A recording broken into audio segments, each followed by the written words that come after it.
गौरा आज इतना क्रोध अच्छा नहीं होता। क्रोध का कारण आप हैं। वो कैसे गौरा? लो सुनो। देवों में महादेव आप हो, पीते गांजा भांग मेरी होती बदनामी। नशेड़ी बन गए स्वामी। ऐसा नहीं है। देवों में महादेव आप हो, पीते गांजा भांग मेरी होती बदनामी।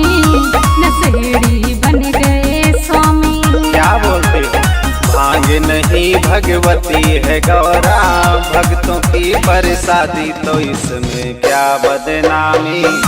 बताओ गौरा रानी। अच्छा भांग नहीं भगवती है गौरा, भक्तों की प्रसादी, तो इसमें क्या बदनामी?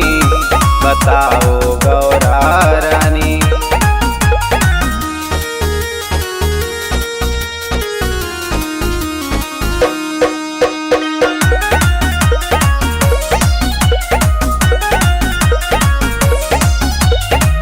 छोड़ सकते नहीं स्वामी, कम तो करो मेरी नाजुक कलाई पर रहम करो। ये बात है। छोड़ सकते नहीं स्वामी, कम तो करो मेरी नाजुक कलाई पर रहम करो। सच कहता हूँ गौरा मैं खाके कसम, एक लोटा से ज्यादा ना पीते हैं हम। ऐसा ही बोलते रहते हैं। सच कहता हूँ गौरा मैं खाके कसम, एक लोटा से ज्यादा ना पीते हैं हम। बस रहने दो। इतनी भी ना पीस सको तो रख लूंगा नौकरानी, तो इसमें क्या बदनामी? बताओ गौरा रानी। मना किसने किया? भांग नहीं भगवती है गौरा, भक्तों की प्रसादी, तो इसमें क्या बदनामी? बताओ गौरा रानी।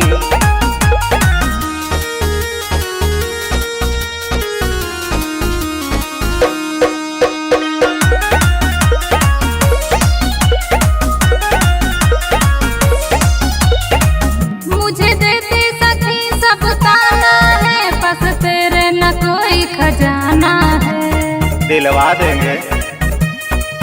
मुझे देती सखी सब ताना है, बस तेरे न कोई खजाना है। अभी ले लो।